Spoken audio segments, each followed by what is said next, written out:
아담과 하와가 하나님을 떠난 다음에 느낀 감정은 불안함 그 자체였습니다. 수치심이었습니다. 그래서 그 모든 것을 가리기 위해서 무화과나무 잎을 엮어서 치마를 만들었습니다. 그러나 인간의 그러한 노력은 한계가 참 많았습니다. 그래서 창세기 3장 21절을 보면 하나님께서 아담과 하와에게 가죽옷을 지어 입히십니다. 이 가죽옷은 하나님의 사랑을 의미합니다. 하나님의 대책만이 완전하다는 뜻을 말씀합니다. 또 이 가죽옷은 장차 오실 메시아 예수 그리스도를 상징합니다. 인간은 예수 그리스도를 통해서만이 마음의 참된 평안을 누릴 수 있다는 것입니다. 우리가 읽은 오늘 본문도 이와 같은 내용의 말씀을 우리에게 전하고 있습니다. 함께 살피면서 은혜를 나누기 원합니다. 첫 번째, 사도 바울은 주 안에서 항상 기뻐하라고 말씀하고 있습니다.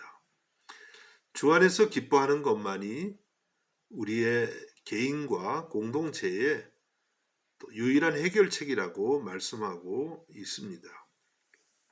사도 바울은 바로 앞에서 3절에서 유오디아와 순두개의 갈등을 언급했습니다. 그러면서 곧 이어서 주 안에서 항상 기뻐하라 이렇게 말씀을 했습니다.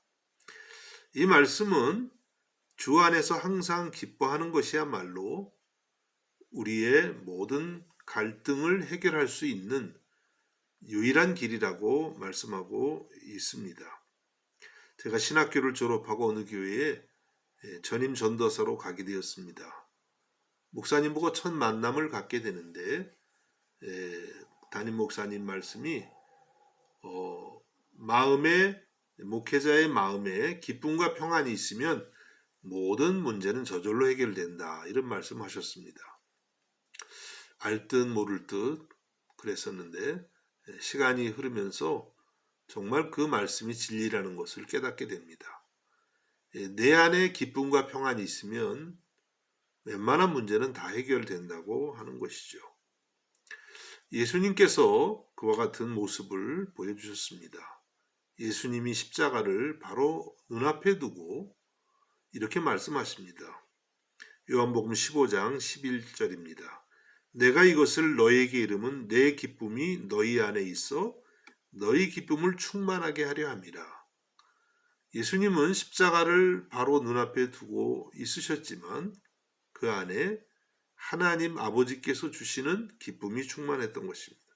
그 기쁨으로 그 모든 어려운 상황들을 이겨 나가셨던 것입니다. 어떻게 이런 기쁨을 우리가 누릴 수 있을까요?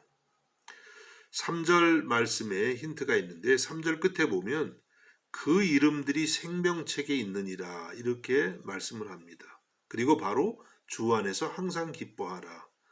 이 두 구절은 연결되어 있다고 하겠습니다. 우리가 기뻐할 수 있는 이유는 우리의 이름이 생명책에 있기 때문이라는 것이죠. 우리가 교회에서 일하고 직분을 얻고 또 성공을 하고 이런 것들이 우리의 근본적인 기쁨이 아니라 우리의 이름이 생명책에 있는 것, 구원 얻은 것, 또 천국을 얻은 이것이야말로 우리가 기뻐해야 되는 이유라고 말씀하고 있습니다. 예수님께서도 동일한 말씀을 하셨습니다.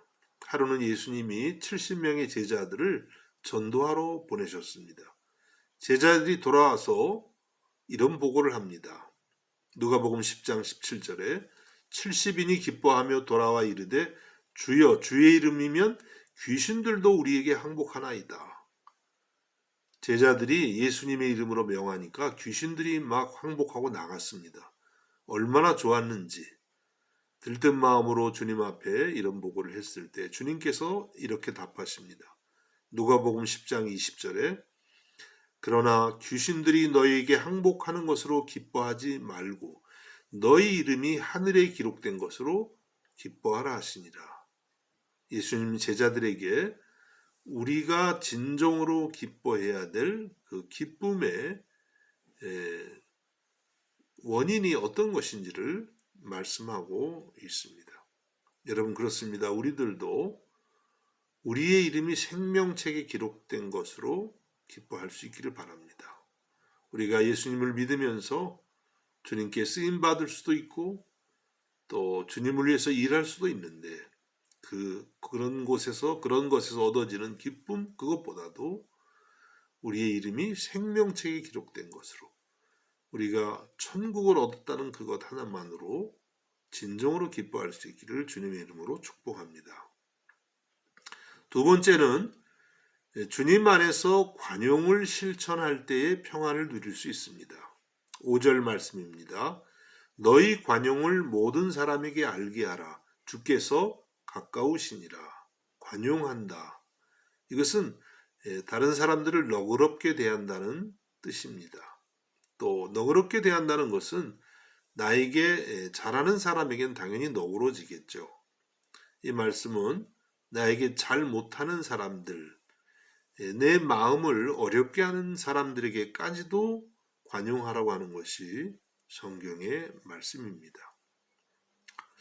이런 점에서 우리가 참 약점이 있습니다. 우리 성도는 진리를 추구합니다. 진리를 위해서라면 목숨을 버리기도 합니다. 그런데 우리 안에 그 진리만큼이나 중요한 관용을 우리들이 잃어버리기가 쉽다는 것이죠. 그래서 쉽게 분열하기도 하고 또 쉽게 평화를 잃기도 합니다. 어떻게 우리가 관용할 수 있을까요? 무엇보다도 우리는 주님이 나를 어떻게 대하셨는지를 잊으면 안 됩니다. 골로새서 3장 13절에 누가 누구에게 불만이 있거든 서로 용납하여 피차 용서하되 주께서 너희를 용서하신 것 같이 너희도 그리하라 이렇게 말씀합니다. 우리가 서로 용납하고 용서하는데 주님이 우리를 용서하신 것 같이 하라고 말씀합니다. 주님께서 우리를 얼마나 사랑하셨는지 우리를 용서하기 위해서 어떤 일을 하셨는지 이것을 우리가 생각하면서 서로 관용하라고 말씀하고 있습니다. 여러분 날마다 예수님의 십자가의 사랑을 생각하면서 주님이 나를 얼마나 용서하셨는지를 생각하면서 우리들도 관용할 수 있는 관용의 자세를 날마다 배워갈 수 있기를 주님의 이름으로 축복합니다. 또 관용하려면 오늘 5절 말씀에 보니까 주께서 가까우신 것을 생각하라고 했습니다. 주님이 다시 오실 것을 생각하라는 것이죠. 주님이 다시 오신다는 것은 주님이 다시 오셔서 세상을 주님의 공의대로 심판하신다는 것을 생각하라는 것입니다. 이 말씀은 우리들이 스스로 재판장이 되지 말고 모든 그 재판의 문제, 심판의 문제를 주님께 아뢰라는 것입니다. 로마서 12장 19절에 이렇게 말씀합니다. 내 사랑하는 자들아 너희가 친히 원수를 갚지 말고 하나님의 진노하심에 맡기라. 기록되었으되 원수 갚는 것이 내게 있으니 내가 갚으리라고 주께서 말씀하시니라. 우리는 누군가 나에게 잘못하면 내가 원수를 갚고 말 거야. 이렇게 하지 말라는 거예요. 하나님의 진노하심에 맡기라고 말씀하고 있습니다. 또 원수를 갚는 일은 우리가 할 일이 아니라고 하세요. 그것은 내가 갚으리 주님이 하시는 일. 그래서 내가 누군가의 원수를 갚는다 이렇게 하는 자세는 주님의 권한을 침해하는 것이 되는 것입니다. 우리가 할 일은 관용을 베푸는 것입니다. 마태복음 5장 7절에서 예수님이 말씀하십니다. 긍휼히 여기는 자는 복이 있나니 그들이 긍휼히 여김을 받을 것이며 다른 사람에게 관용을 베푸는 자는 하나님께서도 관대하게 대하신다는 거예요. 야고보서 2장 13절에서도 같은 말씀을 하십니다. 긍휼을 행하지 아니하는 자에게는 긍휼 없는 심판이 있으리라. 긍휼은 심판을 이기고 자랑하느니라. 긍휼을 행하지 않으면, 다른 사람에게 관대하게 대하지 않으면 하나님께서 우리를 심판하실 때도 긍휼이 없는 심판, 관대하게 대하지 않는다는 거예요. 하나님이 관대하게 대하지 않으면 우리는 얼마나 참 큰 심판을 당할 수밖에 없겠습니까? 여러분, 날마다 이와 같은 것을 생각하면서 관용을 베푸는 삶을 살아가실 수 있기를 주님의 이름으로 축복합니다. 마지막으로 모든 염려를 주님께 아뢰므로써 평안을 누리라고 말씀합니다. 6절과 7절입니다. 아무것도 염려하지 말고 다만 모든 일에 기도와 간구로 너희 구할 것을 감사함으로 하나님께 아뢰라. 그리하면 모든 지각에 뛰어난 하나님의 평강이 그리스도 예수 안에서 너희 마음과 생각을 지키시리라. 정말 놀라운 말씀입니다. 이 말씀은 사도 바울이 공부해서 전하는 그런 말씀이 아니라 정말 자신이 직접 경험한 하나님의 은혜를 전한다고 그렇게 하겠습니다. 사도 바울은 정말 많은 염려들이 있었던 사람입니다.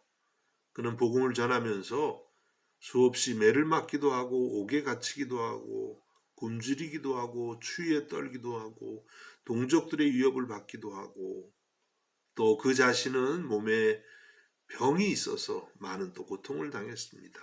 정말 많은 어려움을 겪었는데 그때마다 하나님께 기도했을 때 사도 바울 자신이 이해할 수 없는 놀라운 평안이 그의 마음을 지배하게 되었던 것입니다.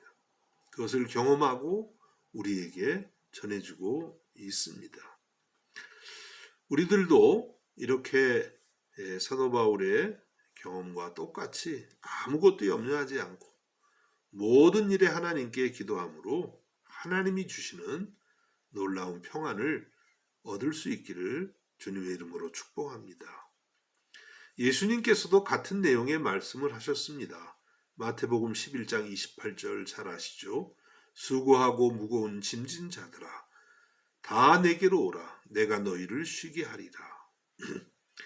예수님은 수고하고 무거운 모든 짐을 다 주님께 가져오라고 하십니다. 그러면 주님이 그 짐을 다 져주시고 우리에게 주님의 쉼을 주신다고 약속하십니다.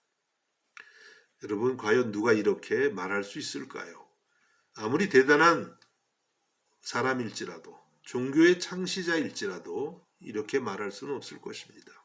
그러나 주님은 모든 짐을 가져오라고 하십니다. 그분은 하나님이시기 때문에 그분은 우리를 사랑하시되 십자가에서 죽기까지 사랑하시기 때문에 모든 짐을 다 가져오라고 하십니다. 그러면 어떤 짐이 되었든 주님이 져주시고 평안을 주신다고 약속합니다. 여러분, 이 주님의 말씀, 이 주님의 약속을 꼭 붙드시고 승리하실 수 있기를 주님의 이름으로 축복합니다. 그런데 이렇게 우리가 주님께 아뢰일 때 잊지 말 것이 있습니다. 그것은 감사함으로 하나님께 아뢰라는 거예요. 감사함이 빠져서는 안 된다는 거예요. 내 마음에 하나님을 향한 원망과 불평이 있으면 안 된다는 것이죠. 시편 50편 22절과 23절에 하나님을 잊어버린 너희여 이제 이를 생각하라. 그렇지 아니하면 내가 너희를 찢으리니 건질 자 없으리라. 감사로 제사를 드리는 자가 나를 영화롭게 하나니 그의 행위를 옳게 하는 자에게 내가 하나님의 구원을 보이리라. 여러분, 감사로 제사를 드리는 자가 하나님을 영광스럽게 합니다. 그리고 그의 행위를 옳게 하는 자에게, 다시 말씀드리면 감사로 충만한 자에게 하나님은 구원을 보인다. 하나님의 길을 인도하신다. 도와주신다. 이렇게 말씀하고 있습니다. 특별히 우리는 어려울 때도 감사해야 됩니다. 다니엘서 6장을 보면 메대 왕 다리오가 당시 모든 사람들에게 명령하기를 앞으로 한 달 동안에 그 어떤 다른 신에게 기도하게 되면 사자굴에 던질 것이라고 그렇게 말을 합니다. 조서를 내립니다.